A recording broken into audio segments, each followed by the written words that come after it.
Les agents territoriaux constituent, avec la fonction publique d'État et la fonction publique hospitalière, la triade de l'administration publique. La fonction publique territoriale, FPT, représente 34% de la fonction publique, soit près de 2 millions d'agents territoriaux en France et 6,5% de la population active. Cette branche de la fonction publique a été créée à la suite de la loi du 26 janvier 1984. L'instrument juridique établit le principe du service public avec des statuts nationaux, mais avec des responsabilités de gestion pour les autorités locales. Les agents locaux en place sont des fonctionnaires statutaires. Ils sont régis par le statut de la fonction publique territoriale et non par une convention collective, et engagés sur une base permanente.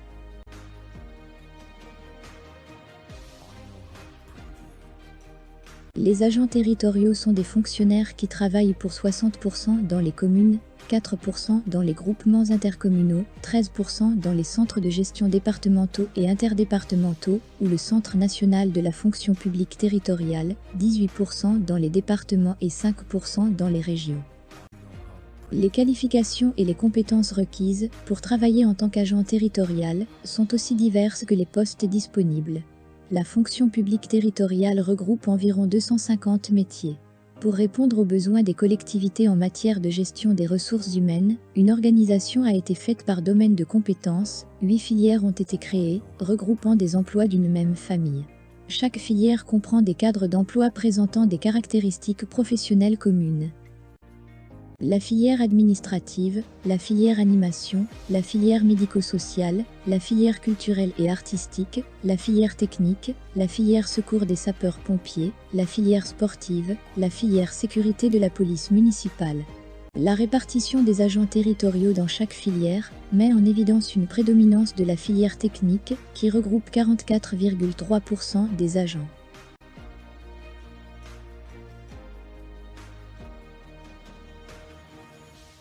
Le statut de la fonction publique territoriale répartit les fonctionnaires des 8 filières en 3 catégories, qui correspondent à 3 niveaux hiérarchiques. La catégorie A s'adresse aux professionnels ayant un niveau Bac+3 minimum, il s'agit de postes de conception et de gestion. La catégorie B, il s'agit de postes d'encadrement intermédiaire, avec un certain degré d'autonomie fonctionnelle. Le niveau minimum requis est le lycée, général, technique ou professionnel. La catégorie C regroupe le personnel d'exécution, on y trouve par exemple les assistants administratifs. Chaque cadre d'emploi est composé de grades. Ces subdivisions distinguent les fonctionnaires en fonction de leur ancienneté et de leur valeur professionnelle, qualification, expérience, responsabilité. Un grade est composé de différents échelons, qui correspondent à un niveau de rémunération et représentent les différentes étapes de l'avancement à l'intérieur d'un grade. Parmi tous les agents travaillant dans la fonction publique territoriale, il est nécessaire de faire la différence entre les agents titulaires, stagiaires et contractuels, auparavant appelés non titulaires. Les fonctionnaires stagiaires sont des agents qui ont satisfait à l'une des procédures de recrutement dans la fonction publique, le plus souvent par la voie d'un concours. Le stage est une période probatoire, destinée à vérifier l'aptitude du fonctionnaire à exercer ses fonctions. Il peut également comprendre des périodes de formation. À la fin du stage, l'agent a vocation à être titularisé par un arrêté de titularisation pris par l'administration. Il devient fonctionnaire titulaire. Un agent contractuel est un agent recruté par un établissement public selon un besoin précis et une durée définie. Lorsqu'une collectivité présente le besoin de recruter, elle peut recourir à un agent titulaire. Il sera recruté sur concours, avec une arrivée et une mise en fonction plus lente. Si le besoin est urgent ou qu'aucun candidat pertinent pour le poste n'est trouvé, il est alors possible de recruter un agent contractuel. À la différence d'un agent titulaire, le contractuel peut également être recruté pour remplacer un agent titulaire, absence, congé, maladie, etc. Il peut aussi l'être pour couvrir une période de transition entre 2 agents titulaires. Il est dans ce cas soumis à un contrat court, CDD, autour d'un besoin précis et défini. À l'inverse, lorsqu'un poste est disponible dans un établissement public, mais qu'aucun candidat n'est trouvé pour l'occuper, il est envisageable de recruter un contractuel sous un contrat à durée indéterminée, CDI. Selon l'INSEE, au sein de l'emploi public, un agent sur 5 serait un contractuel.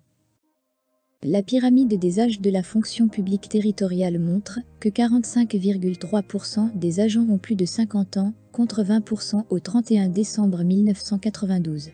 Avec une moyenne de 45,9 ans pour les agents titulaires, c'est la FPT qui a la moyenne d'âge la plus élevée des 3 fonctions publiques. 62% des agents de la fonction publique, tous versants confondus, sont des femmes contre 46% dans le secteur privé. Elles sont 61% dans la FPT. 29% d'entre elles sont à temps partiel, contre 7% des hommes. En 2019, le salaire net médian des fonctionnaires territoriaux est de 1 883 € mensuels, celui des contractuels, hors contrat aidé, s'élève à 1 511 €. La moitié des agents perçoivent en équivalent temps plein, au plus 1 807 € net par mois. À profil identique, les femmes perçoivent en moyenne 5% de moins que les hommes, elles ont plus souvent un travail à temps partiel ou des interruptions de carrière qui pèsent sur leur trajectoire salariale. Par exemple, un pompier gagne en moyenne 1 568 € net par mois en début de carrière, contre 2 348 € en fin de carrière. Pour un auxiliaire de puériculture, le salaire passe de 1 368 € net par mois à 1 892 € en fin de carrière.